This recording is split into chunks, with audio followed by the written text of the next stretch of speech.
श्री सद्गुरु सुखराम जी महाराज के ज्ञान सस्वरूप भगवान दिन्य हो केवली भगवंता ने दिन्य हो जीवा तारण जहाज में दिन्य हो मोक्ष के मालिका ने अनंत कोटि संताने दिन्य हो। राम सभा में राम राम शरणों सतगुरु दयाल को मुख हृदय हरि नाम नित्य पद संगत साधु की आजीवन मुक्त सुखे राम अणभे पद पर काश के दायक सतगुरु राम अनंत कोटि जन सहाय की ताय करूं प्रणाम सतगुरु को एको सबक मन कोई ले मान तो सहज होते हैं संत दास मुश्किल सुआसान भक्ति भक्त भगवंत गुरु चतुर नाम बपुए जिनके पद रज परसताना सत विघ्न अनेक सब धरती कागज करऊं सब वन कलम कटाए सात समुद्र शाही करम सतगुरु गुण लिखा न जाय राम राम राम राम राम राम राम। आप सभी के अंदर विराजमान परमात्मा के पावन चरणों में प्रणाम। राम राम। आनंद श्री सद्गुरु सुखराम जी महाराज की 80वीं वाणी। ग्रंथ अजरलोक चल रहा है। महाराज अजरलोक ग्रंथ के माध्यम से फरमा रहे हैं,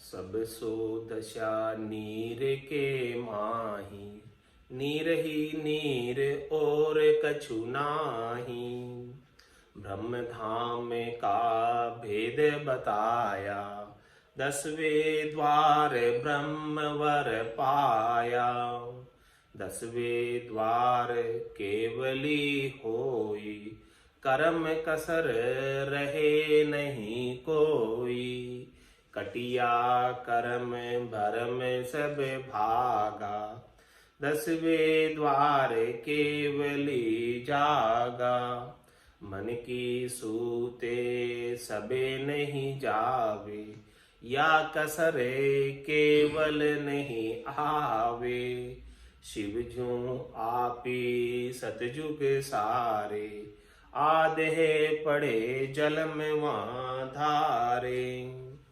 क्या फरमा रहे महाराज? सबसो दशा नीर के माई नीरे ही नीर और कछु ना। इस प्रकार से कोई सुन समाधि को प्राप्त हो जाए, सुन सागर को प्राप्त हो जाए, मान सरोवर पर को प्राप्त हो जाए, तब महाराज फरमा रहे वो डुबकी लगाने के बाद जलबम जलाकार है, देखूं दृष्टि पसार, जहां जहां भी दृष्टि पसार के देखता हूं तो जल ही जल, परमात्मा ही परमात्मा, राम जी राम जी, राम जी के सिवाय दूसरा और कोई निजर ही नहीं आता। ऐसा ब्रह्म धाम का भेद महाराज ने बताया और ऐसा जो भेद है प्राप्त होने के बाद 10वें द्वार का छेदन करके 10वें द्वार से निकलकर उस सुन समाधि में प्रवेश प्राप्त होता है। ये 10वां द्वार ही केवल ब्रह्म में जाने का रास्ता है, मार्ग है। और इसमें महाराज फरमा रहे हैं कर्म कसर रहे नहीं कोई। इस 10वें द्वार से निकलकर कोई चला गया, इस 10वें द्वार को खोलकर कोई परम मोक्ष में चला गया, उसके अब कर्म बाकी नहीं रही, उसके कोई कसर नहीं रही हो, समझो कोई कसर बाकी नहीं, तभी गया। कोई भी थोड़ी सी भी कसर रह जाती है, कमी रह जाती है, तो वो 10वां द्वार खुलता नहीं। बजर दरवाजा हर नहीं उगड़े, लग्या है करारा जी बंद, ये बहुत करारा बंद है, ये ऐसे नहीं खुलता। कुछ भी कसर रह जाए, कमी रह जाए, तो महाराज फरमा रहे ये खुल नहीं पाता। और कोई खोलकर चला गया इसका मतलब अब उसके कोई कर्म नहीं बचे, कोई कसर नहीं रही, तभी खुला, बाकी तो खुलता भी नहीं। कटिया कर्म भरम सब भागा, 10वें द्वार केवली जागा। सब भरम चले जाएंगे, सब कर्म चले जाएंगे। ऐसा 10वां द्वार केवली ब्रह्म का स्थान है। उस स्थान को प्राप्त करने के बाद भरम कर्म से न्यारे हो जाते हैं, भरम कर्म कुछ भी नहीं रह जाता है, निर्भय पद को प्राप्त हो जाते हैं। सब प्रकार के डर फोबिया सब मिट जाते हैं। मन की सूते सबे नहीं जावे, या कसरे केवल नहीं आवे। क्या फरमा रहे बाबा, क्या कसर रह जाती है उस केवल्य पद आनंद पद में जाने में? 10वां द्वार क्रॉस नहीं हो पाने के पीछे मुख्य क्या कारण है? मुख्य कारण बता रहे महाराज कि मन की सूते सबे नहीं जावे, या कसर केवल नहीं आवे। केवल पद क्यों नहीं आता? क्योंकि मन की सूते कुछ रह जाती है, मन के मनोरथ कुछ रह जाते हैं, मन की मनोकामना कुछ रह जाती है, मन के संकल्प विकल्प कुछ रह जाते हैं, शुभ अशुभ की चाहना कुछ रह जाती, थोड़ी सी भी रह गई, कुछ की कह रहे महाराज, लेश मात्र भी रह गई। जब तक सब पूर्णतया समाप्त नहीं होगी तब तक वो केवल ब्रह्म नहीं प्राप्त कर पाएंगे। मन की सूते सबे नहीं जावे, या कसर केवल नहीं आव। अब देख लो, कसर बता दी महाराज, कमी बता दी कि कमी कहाँ रह रही है केवल ब्रह्म की प्राप्ति में, केवल पद की प्राप्ति में, आनंद पद की प्राप्ति में कसर कहाँ रह रही है? यहाँ कसर रह रही है कि मन में अभी शरीर संसार से सुख प्राप्ति की चाहना है, त्रिलोकी में फल प्राप्ति की चाहना है। जो 3 लोक सु भया उदासी, जय जन अमर लोक का वासी। अमर लोक का वास प्राप्त करना है तो 3 लोकों में फल प्राप्ति की इच्छा से उदासीन होना पड़ेगा, तटस्थ होना पड़ेगा, छोड़नी पड़ेगी। मन की सूते सबे नहीं जाव। जब तक मन में कोई भी सूत रह गई, मन में कोई भी इच्छा रह गई, या कसर केवल नहीं आव। ये कसर है बस, और कोई कसर नहीं है महाराज, और कोई कसर नहीं है। ये कसर बाकी है, इस कसर को कोई निकाल दे, इस कमी को कोई निकाल दे, इस कमी को कोई दूर कर दे। कौन निकाले ये कसर कमी? मन की सूते केवल संत और सदगुरु ही निकाल सकते हैं, दूसरे नहीं निकाल सकते। मन के सुखों को संत सदगुरु कहते हैं, मन को मार मरेगा सोई, परम धाम में वासा। परम धाम में वासा प्राप्त करना तो मन ही मरना चाहिए, मन की सूते सब मरनी चाहिए। मन की इच्छाएं, वासनाएं, आशाएं, तृष्णाएं, मनोरथ, मनोकामना, संकल्प विकल्प सब कुछ यही समाप्त हो जाने चाहिए, तब जाके परम धाम में वासा मिलेगा। जब तक कुछ भी रह गया इनमें से तो परम धाम में वासा नहीं मिलेगा। मन की सूते सभी नहीं जावे, या कसर केवल नहीं आवे। ऐसी कसर रह जाती है, ऐसी कमी रह जाती है।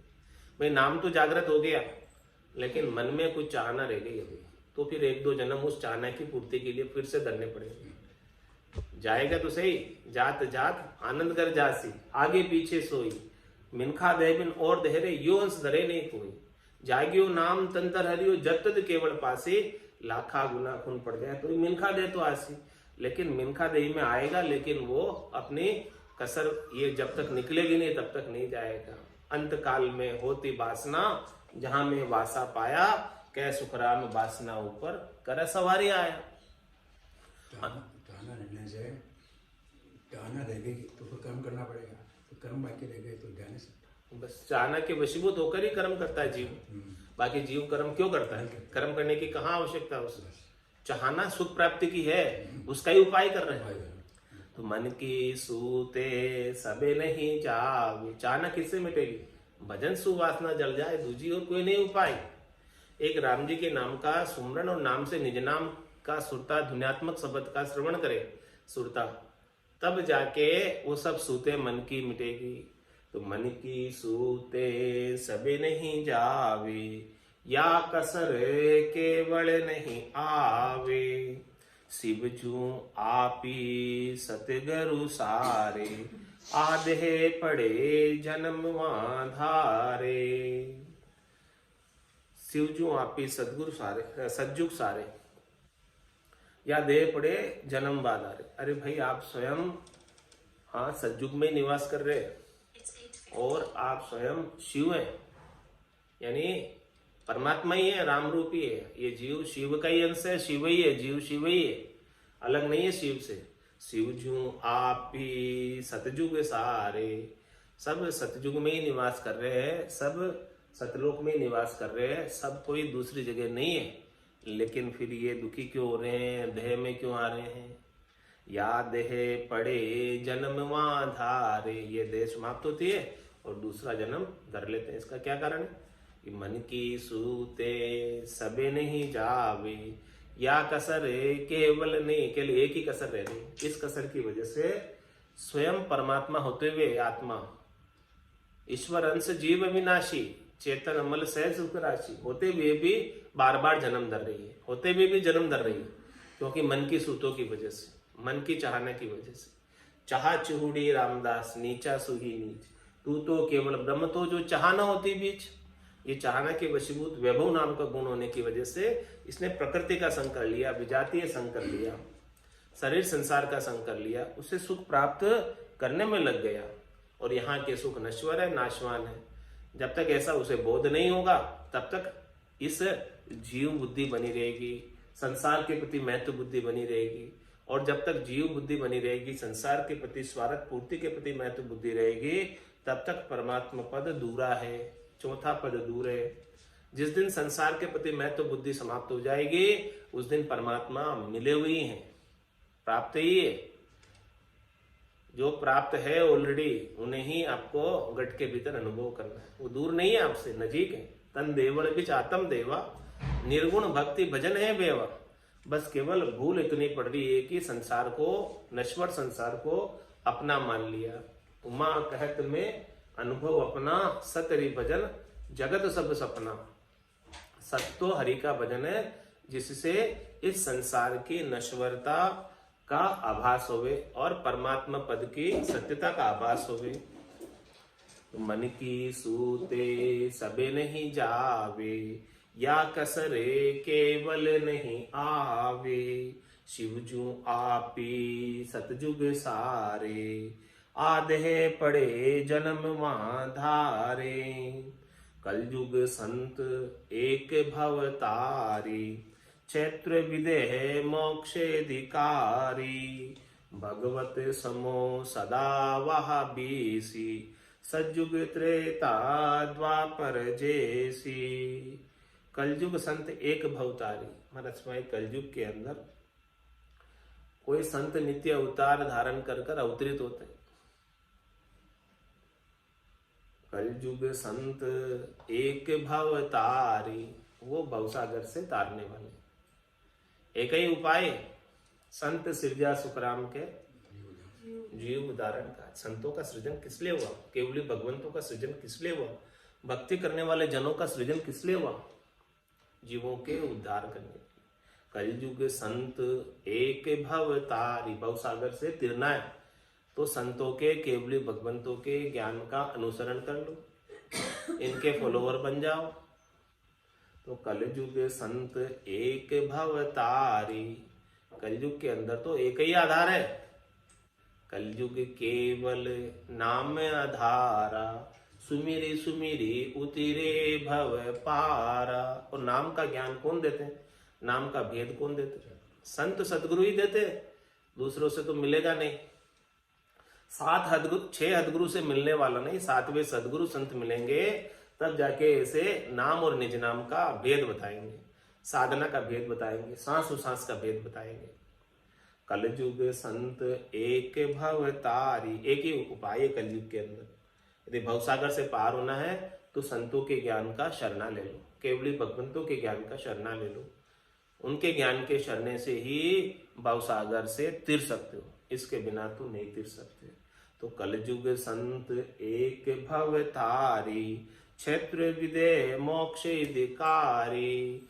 मतलब विदेही क्षेत्र के अंदर भरतखंड है और इस भरतखंड के अंदर कलयुग के अंदर केवली भगवंत अवतरित होकर आते हैं और वो केवली भगवंत ही हमें मोक्ष का अधिकारी बनाते हैं। इस जीवात्मा को परम पद प्राप्ति का अधिकार देते किसके माध्यम से? नाम और निज नाम के माध्यम से। ऐसी साधना बता देते, ऐसी भक्ति बताते, ऐसा भेद बता देते कि भेद सहित ज्ञान घटावे, प्रेम भाव नेचो मन पावे, मोक्ष मिलन की यही है उपाय, दूजी नहीं शिष्ट के माई। दूसरा और कोई उपाय नहीं है।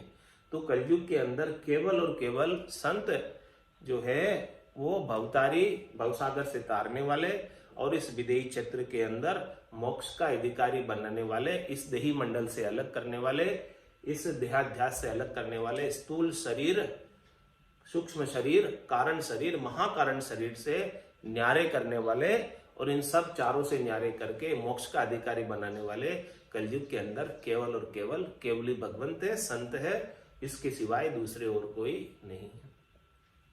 तो कलयुग संत एक भवतारी, विदे क्षेत्र क्षेत्र विदे मोक्ष अधिकारी, भगवत समयो सदा वहा बीसी, सतयुग त्रेता द्वापर जैसी।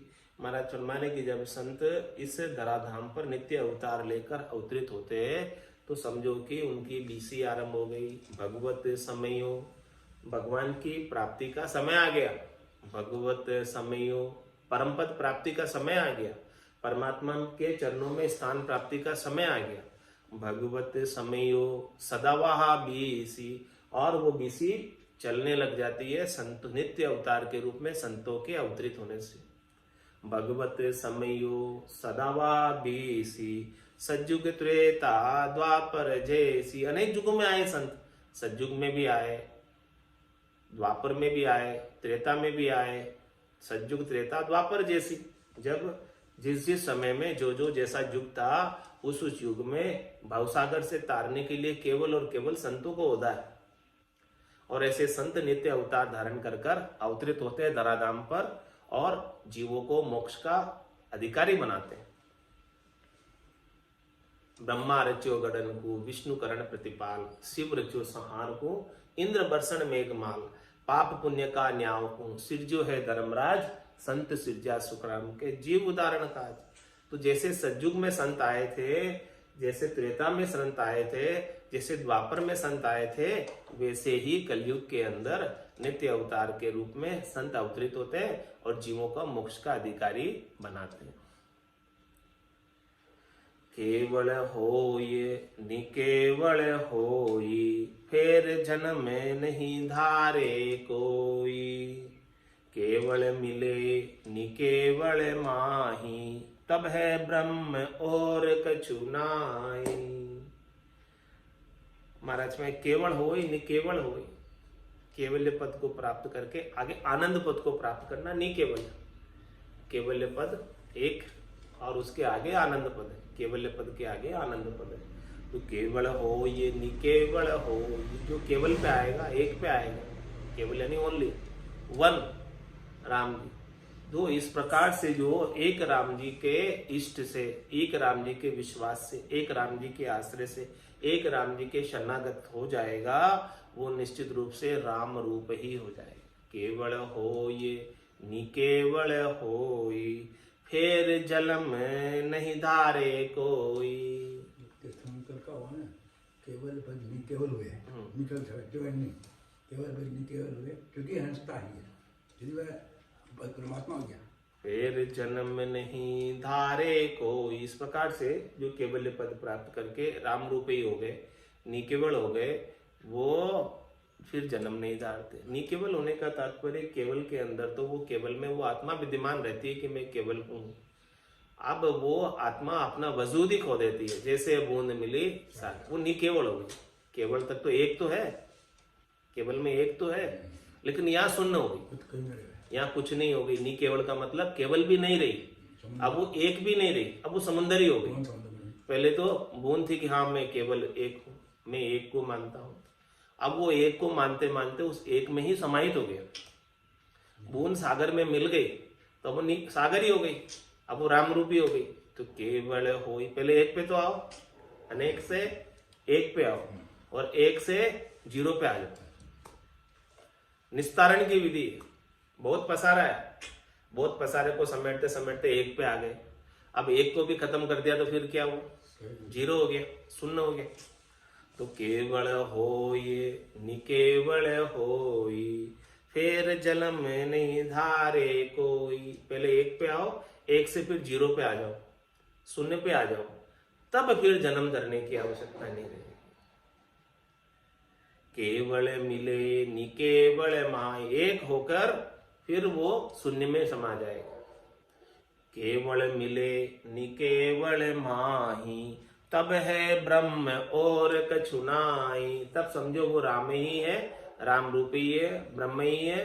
अब ब्रह्म के सिवाय और कुछ भी नहीं है। अब वो वापस उसे कोई न्यारा नहीं कर सकता राम से, और वापस उसे कोई जीव भाव में नहीं भेज सकता। उस बूंद को कोई अलग नहीं कर सकता। माया जलम धरे सो आई, भूला कहे ब्रह्म है भाई। धरी दहे अब तारे कहावे, केवल ब्रह्म कूख नहीं आवे। महाराज हमारे जो एक बार केवल हो जाता है वो तो वापस कूख में नहीं आता। जो कोई कूख में आ रहा है, जन्म धर रहा है, इस मिनखा देह में अवतार धरकर आ रहा है, तो महाराज हमारे वो माया है, माया जन्म धर रही है। वो केवल ब्रह्म तो जो निकेवल हो जाता है वो तो जन्म धर के नहीं आता है। जो भी जन्म धर रहा है, देह धर रहा है, उसका माया का संग है। बिना माया के संग के देह नहीं धर के आता कोई। देह धर रहा है इसका मतलब माया का संग है। माया जन्म धरे सो आई, जन्म धराने के पीछे किसका कारण है, किसका हाथ है? माया का हाथ। माया का संग है, माया का अंश व्याप रहा है। वैभव नाम का गुण है, साथ में अभी संग है। वो वैभव नाम का गुण मिट जाएगा, समाप्त हो जाएगा, तो जन्म नहीं धरेगा फिर। तो माया जन्म धरे सो आई, भूला कहे ब्रह्म है भाई। जो जन्म धरकर अवतार आए हैं उनको भूले लोग ब्रह्म कहते हैं। वो ब्रह्म नहीं है, उनका माया का संग है। शुद्ध ब्रह्म नहीं है, पर ब्रह्म नहीं है। राम जब वशिष्ठ मुनि के पास ज्ञान सीखने गए तो उन्होंने कहा कि मुझे तो सुख दुख सब व्यापता है, आप मुझे ऐसे ही बहला रहे हो, फुसला रहे हो कि आप तो केवल ब्रह्म हो। राम ने कहा मैं ब्रह्म नहीं हूं। स्वयं राम दशरथ नंदन भगवान श्री राम वशिष्ठ मुनि से कह रहे कि मैं ब्रह्म नहीं हूं, आप तो मुझे ब्रह्म में मिलने का उपाय बताओ कि जिससे मेरे ये सारे माया के सुख दुख जो व्याप रहे हैं वो समाप्त हो जाए।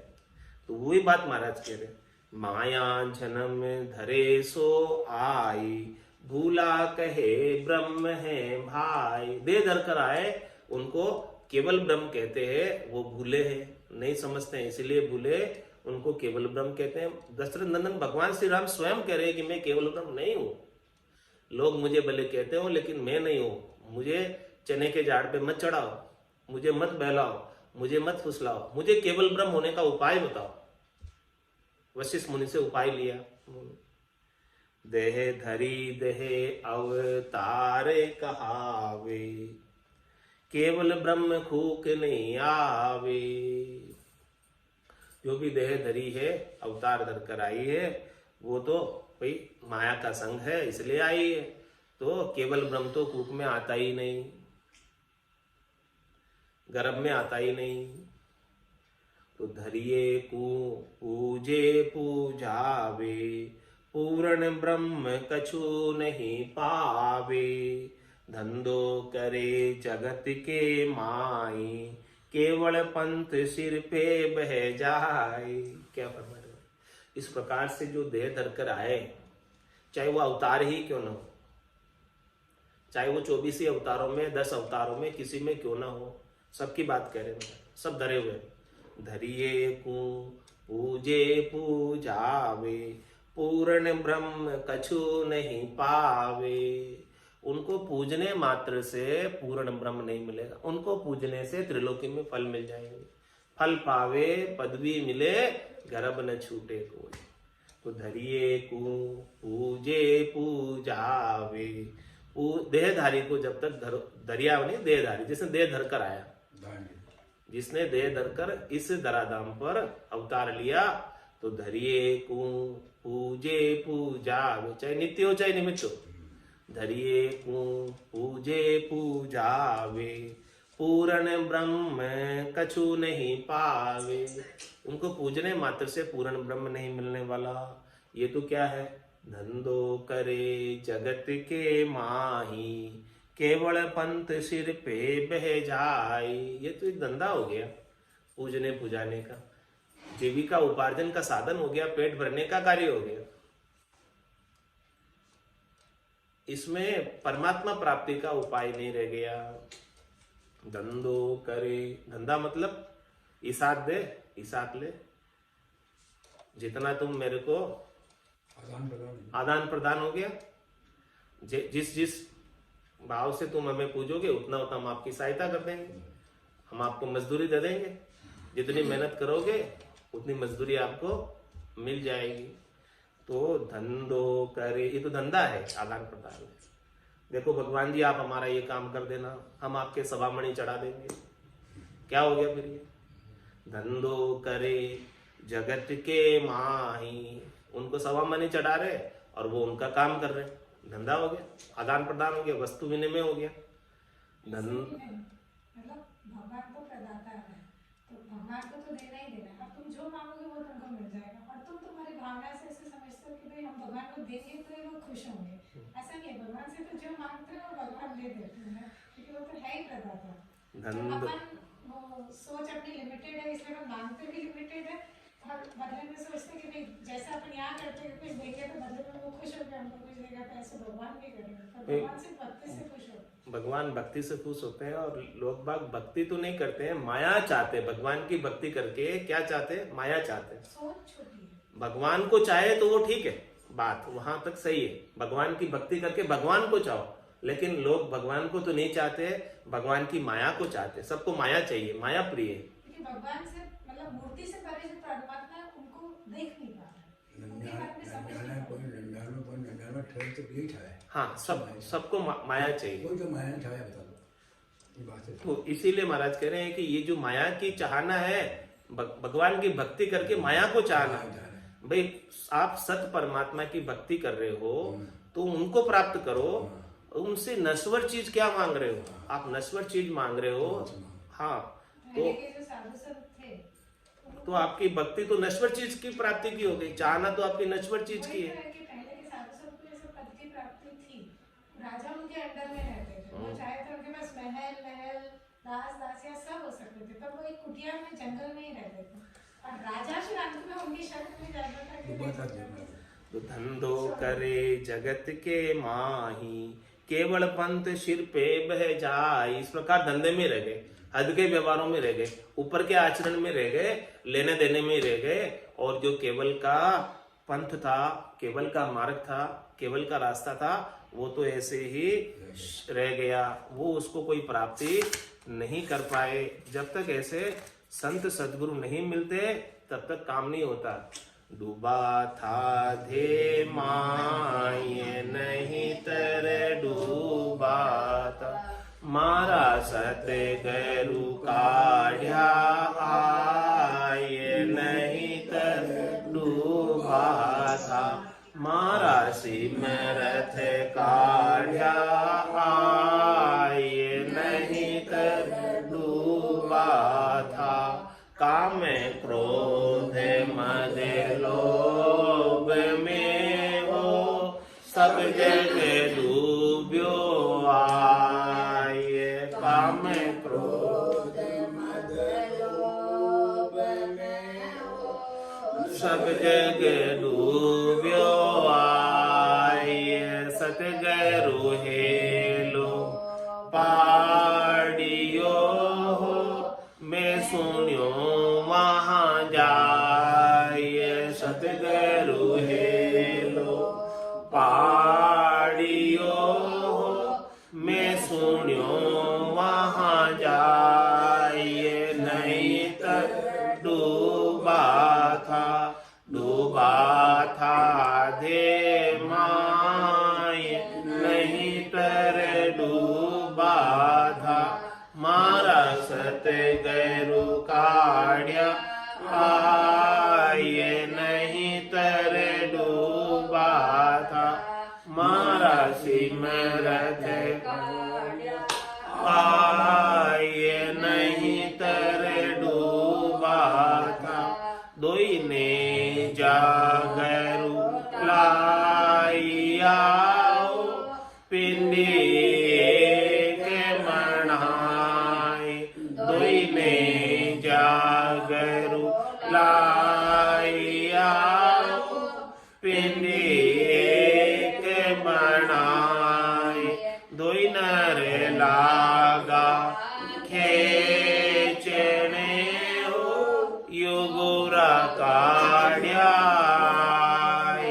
दोई नर लागा खेचने हो युगुरा काढ़्याय नहीं तेरे डूबा था दे माये नहीं तेरे डूबा था मारा सतगुरु काढ़्या आए नहीं तेरे डूबा था मारा सिमरत काढ़्या नहीं तेरे डूबा था सहजा काढ़िया हो जतन किया बहु भात सहजा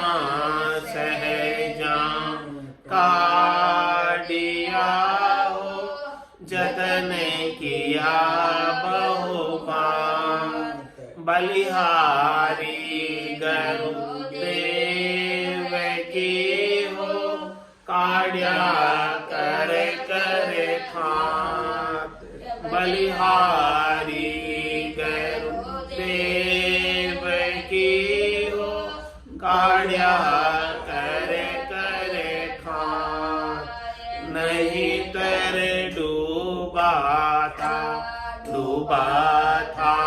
दे माय नहीं तेरे डूबा था मारा सतगुरु काढ़्या आए नहीं तेरे डूबा था मारा सिमरत काढ़्या नहीं तेरे डूबा था भवसागर सो काढ़िया हो गिरवर चाढ़्या मोय भवसागर सो काढ़िया हो गिरवर चाढ़्या मोय तीन लोक लारे रया भवसागर क्या हो तीन लोक लारे रया हो भवसागर क्या हो नहीं तेरे डूबा था दे माए नहीं तेरे डूबा था मारा सतगुरु काढ़्या आए नहीं तेरे डूबा था मारा सिमरत काढ़्या आए नहीं तेरे डूबा था पांच पुरुष दोला हुआ हो जानने देवे पांच पुरुष दोला हुआ हो जानने देवे सतगुरु वेद बताविया चढ़्या पिछाड़ी हो सतगुरु वेद बताविया चढ़्या पिछाड़ी हो नहीं तेरे डूबा था दे माये नहीं तेरे डूबा था मारा सतगुरु काढ़्या आये नहीं तर डूबा था मारा सिमरत काढ़्या आये नहीं तर डूबा था निसरणी होए चढ़ी गया हो सतगुरु के परताप निसरणी होए चढ़ी गया हो सतगुरु के परताप जन सुख देव जी पहुँचिया हो जहाँ निरंजन आप जन सुख देव जी पहुँचिया हो जहाँ निरंजन आप नहीं तर डूबा था धे मान नहीं तर डूबा था मारा सतगुरु काढ़्या आये नहीं तर डूबा था मारा सिमरत काढ़्या आये नहीं तर डूबा था बोलो राम सतगुरु देव जी परम दयाल सतगुरु सुखराम जी महाराज ने धन्य हो आनंद श्री सतगुरु सुखराम जी महाराज के ज्ञान सत्स्वरूप भगवान केवली भगवंता ने धन्य हो जीवा तारण जहाज ने मोक्ष के मालिका ने अनंत कोटि संतान राम सभा में राम राम महारानी राम राम सा राम राम सा राम राम सा